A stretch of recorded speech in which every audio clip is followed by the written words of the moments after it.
Malam itu, Rudy baru saja menyelesaikan lembur di kantornya, merapikan barang-barang di meja kerja sambil menghela napas lega. Jam menunjukkan hampir tengah malam, dan dia merasa kelelahan menyelimutinya seperti selimut berat. Di luar, hujan mulai rintik-rintik, suara air jatuh ke tanah memberi irama yang menenangkan, namun juga mengingatkannya betapa lama ia harus menunggu bis pulang. Rudy mengangkat ranselnya dan melangkah keluar dari gedung perkantoran, merasakan angin malam yang dingin menyentuh wajahnya. Dia melihat ke langit, berusaha mencari bintang di antara awan gelap, tetapi tak satu pun yang terlihat. Dengan langkah cepat, ia menuju pemberhentian bis, berharap bis yang membawanya pulang tidak akan lama lagi tiba. Di jalan sepi yang hanya diterangi lampu jalan berkedip-kedip, Rudy mencoba mengalihkan pikirannya dengan membayangkan rencana akhir pekannya. Dia ingin menonton film baru yang ramai dibicarakan teman-temannya, atau mungkin sekadar bersantai di rumah sambil bermain video game. Saat menunggu, pikirannya melayang ke hari-hari lalu, ketika ia dan teman-temannya menghabiskan waktu bersama di kafe, tertawa dan bercanda. Kenangan itu membuatnya tersenyum di tengah malam yang gelap ini. Setelah beberapa menit menunggu, Rudy melihat sebuah bis tua muncul dari kejauhan. Catnya mengelupas dan lampu-lampunya berkedip, menciptakan kesan bahwa bis itu sudah tua dan tidak terawat.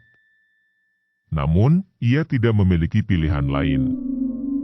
Dengan sedikit ragu, Rudy melangkah masuk ke dalam bis yang berdecit, berusaha tidak memikirkan kesan pertama yang didapatnya. Di dalam, suasana terasa dingin dan suram. Hanya ada beberapa penumpang, semuanya tampak lelah dan cemas, seperti mereka baru saja melewati malam yang panjang. Rudy memilih duduk di dekat jendela, mencoba mengabaikan perasaan aneh yang mulai merayap di dalam hatinya. Ia melihat sekeliling, memperhatikan ekspresi cemas di wajah-wajah penumpang lain yang seolah tidak ingin berbicara. Tak jauh darinya, seorang wanita berpakaian putih duduk di bangku belakang. Wajahnya pucat dan tatapannya kosong, seolah-olah ia sedang terjebak dalam pikirannya sendiri. Rudy merasa ada sesuatu yang ganjil tentang wanita itu, tetapi ia berusaha untuk tidak memikirkannya dan fokus pada pemandangan luar yang mulai redup. Bis melaju menembus kegelapan, melewati jalanan sepi yang dikelilingi pepohonan hitam. Hujan mulai turun lebih deras, dan suara air yang jatuh ke atap bis menciptakan irama monoton yang menenangkan sekaligus mencekam. Rudy menggigil, bukan karena cuaca, tetapi karena perasaan aneh yang terus menyelimuti pikirannya. Setelah beberapa menit, bis melewati area yang semakin gelap. Tiba-tiba, lampu di dalam bis padam, dan suasana menjadi sunyi mencekam. Rudy terperanjat, merasa seolah dunia di sekelilingnya menghilang. Dalam kegelapan, terdengar suara tangisan halus yang menggema, membuat jantungnya berdebar kencang.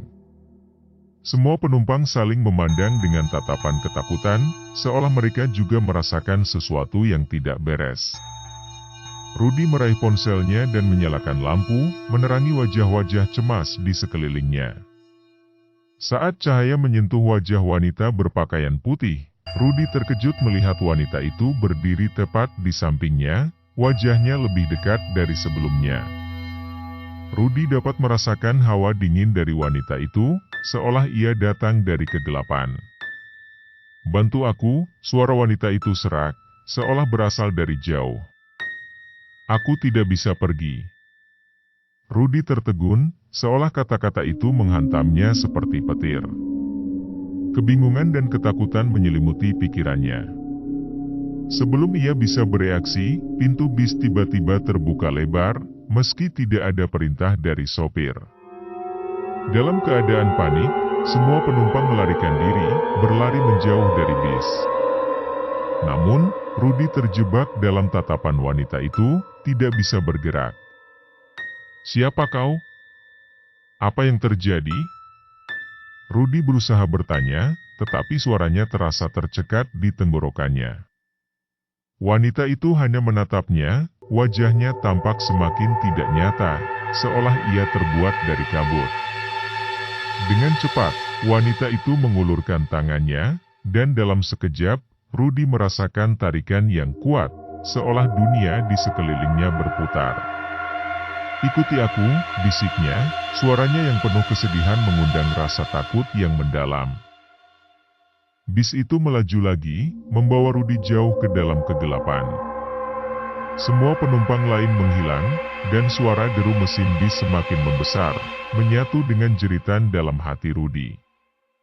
Saat ia menoleh, ia melihat wanita itu berdiri di sampingnya, wajahnya semakin tidak nyata. Hujan yang turun membuat suasana di luar semakin suram, sementara di dalam bis, Rudy merasakan hawa dingin menyelimuti dirinya. "Apakah kau akan membawaku ke tempat yang aman?"